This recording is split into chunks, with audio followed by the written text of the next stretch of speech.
तो लगातार 8 घंटे के मैराथन पूछताछ के बाद फाइनली उप मुख्यमंत्री मनीष सिसोदिया की गिरफ्तारी हो गई है। आपको बताएं, शराब घोटाले के मामले को लेकर लगातार सीबीआई पूछताछ कर रही थी मनीष सिसोदिया से, और अब बड़ी खबर, इस पूरे पूछताछ के बाद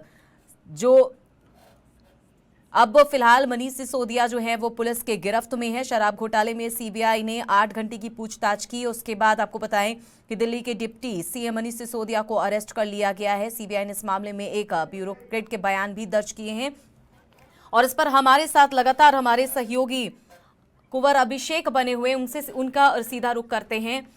अभिषेक, लगातार सुबह से सीबीआई पूछताछ कर रही थी। इस पूछताछ को एक मैराथन पूछताछ कह सकते हैं, लेकिन अब जो खबर मिल रही है कि मनीष सिसोदिया सुबह से ही कह रहे थे कि उन्हें डर नहीं लगता जेल जाने से, उन पे लगे हुए तमाम आरोप झूठे हैं, लेकिन अब जो खबर मिल रही है उनकी गिरफ्तारी हो गई है। किस आधार पर गिरफ्तारी हुई, एक बार पूरी जानकारी।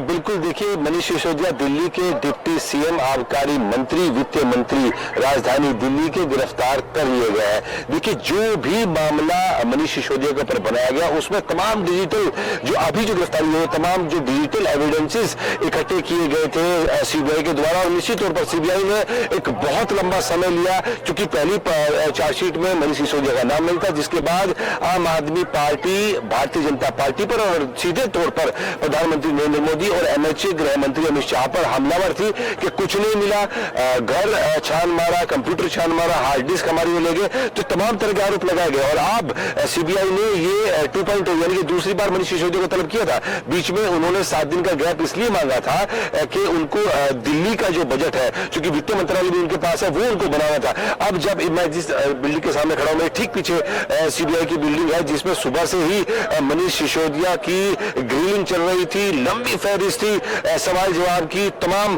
जो पहले अभियुक्त को जिन पर आरोप था सीबीआई की तरफ से इस पूरी आबकारी नीति में घोटाला करने का, उनके साथ जो सवाल जवाब किए गए थे, उनकी तरफ से जो एविडेंस दिए गए थे, उनको मनीष सिसोदिया के पास सामने रखा गया और उनसे क्रॉस चेक किया गया। तो निश्चित तौर पर सीबीआई ने इस बार कच्चा हाथ बिल्कुल नहीं डाला है मनीष सिसोदिया के ऊपर। और जिस तरीके का हाई वोल्टेज ड्रामा, जिसमें हाई वोल्टेज ड्रामा भी था, जिसमें आंसू भी थे, जिसमें भावनात्मक अपील भी थी, तो आम आदमी पार्टी को निश्चित तौर पर यह पता था कि कहीं ना कहीं गलती हुई है, और सीबीआई के पास इस बार वो सबूत है, वो तमाम जवाब है उन गवाहों से मिले हुए, जिसके बाद मनीष सिसोदिया को गिरफ्तार किया जाएगा। देखिए, पहले वो सुबह उठे, अपनी माताजी से मिलते हैं, उसके बाद वो महात्मा गांधी बापू की, राष्ट्रपिता बापू की समाधि पर गए।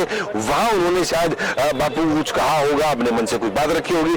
फिर बाहर आकर जिस तरीके से तमाम कार्यकर्ता, तमाम विधायक, तमाम पार्षद को लेकर पूरे लाव लश्कर बड़े जितने भी आम आदमी पार्टी के कद्दावर नेता, उन तमाम लोगों को लेकर वो सीबीआई के दफ्तर पहुंचे। हालांकि तमाम नेताओं को डिटेन कर लिया गया, विभिन्न थानों में भेजा गया, सिर्फ मनीष सिसोदिया आ गए। और वाकई आज लंबा समय मनीष सिसोदिया को इस बिल्डिंग के अंदर बिताना पड़ा। होता क्या है, अमूमन क्या होता है कि 9 घंटे का समय होता है, जो नियमावली है उसके तहत 9 घंटे सीबीआई किसी भी व्यक्ति से एक दिन में पूछताछ कर सकती है, जिसमें 1 घंटे का लंच ब्रेक है। पिछली बार मनीष सिसोदिया जब आए थे तो उनको 1 घंटे का लंच ब्रेक मिला था, लेकिन इस बार सीबीआई ने मनीष सिसोदिया को वो 1 घंटे का लंच ब्रेक भी नहीं दिया। सुरक्षा के लिहाज से चाक चौबंद है सुरक्षा। सुबह से ही यहाँ जिस बैरिकेड के ठीक सामने में खड़ा हूं, आप देख सकते हैं, देश और विदेश का तमाम मीडिया जिस बैरिकेड पर यहाँ है, ये चौथा बैरिकेड है। सुबह से ही इस खबर पे लगातार हम बने हुए हैं। हमारे पूरे लोगों की जो नजर है, चाहे राजनीतिक पार्टियों की नजर कह लीजिए, सबकी निगाह इसी पर टिकी हुई थी कि क्या फैसला आता है। लेकिन वाकई में एक शॉकिंग फैसला है जिस तरह से मनीष सिसोदिया की गिरफ्तारी हुई है।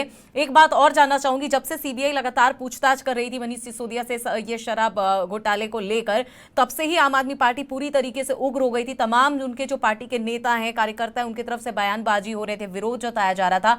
अब गिरफ्तारी के बाद किसी तरह की बयान सामने आए हैं, उनका क्या कहना है? देखिए, चूंकि अभी हमारे सूत्रों ने अभी 10 मिनट पहले ये बताया कि मनीष सिसोदिया को गिरफ्तार कर लिया गया, चूंकि एक लंबा प्रोसीजर है, गिरफ्तारी का भी एक लंबा प्रोसीजर है। अब जो अरेस्ट मेमो है वो मनीष सिसोदिया को दिया जाएगा, वो उस पर सिग्नेचर करेंगे, फिर उनके जो एडवोकेट होंगे, उनको नोटिफाई किया जाएगा। तो एक लंबा प्रोसीजर है।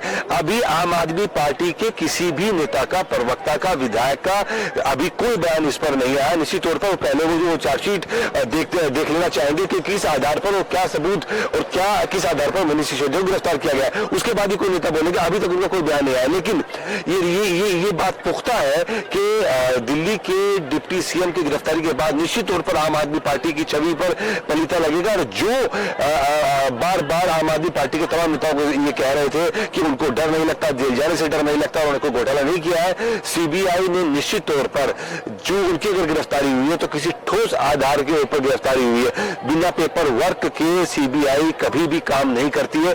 देश की एक रिनाउंड एजेंसी है, उस पर किसी भी तरह का गलती से किया गया काम का कोई आरोप नहीं लगा सकता। तो निश्चित तौर पर जो इस बिल्डिंग के अंदर जो तमाम अधिकारी बैठे हैं वो बड़े अभिषेक एक बात और यहाँ पर कहना चाहूंगी कि जैसे ही से सुबह से ही जब सीबीआई पूछताछ करने के लिए इन्हें जाना था कार्यालय, और इससे पहले वो बापू के पास नमन करने उन्हें पहुंचे थे, कह सकते हैं कि उनका बॉडी लैंग्वेज जो था वो कहीं ना कहीं आने वाली जो परेशानी थी उसको ऐसा लग रहा था कि मनीष सिसोदिया ने भाप लिया। उनके बयान भी आए थे कि मुझे जेल जाने से डर नहीं लगता, मुझ पे लगाए हुए आरोप झूठे हैं, लेकिन मुझे चिंता अपनी पत्नी की है।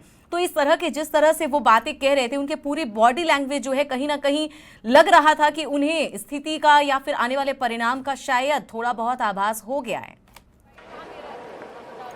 देखिए, बिल्कुल ये एक इवेंट मैनेजमेंट की तरह इस पूरी सुनवाई को लिए आम आदमी पार्टी की तरफ से किया गया। और जो अपील डिप्टी सीएम करते आए हैं वो निश्चित तौर पर इसको आम आदमी पार्टी आगे कहीं ना कहीं किसी न किसी पॉलिटिकल इवेंट में बुलाना चाहती थी। देखिए, उन्होंने अपनी पत्नी का हवाला दिया कि वो बीमार है, उनका आप ख्याल रखिएगा। और उन्होंने एक अपील की दिल्ली के जो विद्यार्थी है जो स्कूल में पढ़ते हैं, चूंकि डिप्टी सीएम वो शिक्षा मंत्री भी है, उन्होंने विद्यार्थियों से अपील की कि मेरे जेल जाने के बाद आप पढ़ते रहिएगा, पढ़ाई मत छोड़िएगा। अगर मुझे ये पता लगा कि आपने पढ़ाई छोड़ी तो मैं खाना छोड़ दूंगा। निश्चित तौर पर ये एक भावनात्मक अपील थी। कहीं ना कहीं दिल्ली के जो स्टूडेंट हैं, उनके अभिभावक हैं, उनके पेरेंट्स हैं, और जो भी स्कूल से जुड़े हुए जो लोग हैं, उनसे ये अपील थी। उनको ये कहीं ना कहीं एक भावनात्मक, या आप कह लीजिए कि एक पॉलिटिकल स्टंट के तौर पर आज का पूरे दिन का कार्यक्रम रहा। तो जो भावनात्मक अपील की गई थी डिप्टी सीएम के द्वारा, उसका कितना असर आने वाले दिनों में होगा, क्योंकि 2024 में एक बड़ा सेटबैक है आम आदमी पार्टी को और आम आदमी पार्टी की सुचिता की राजनीति को। क्योंकि अन्ना के आंदोलन से पार्टी निकली थी,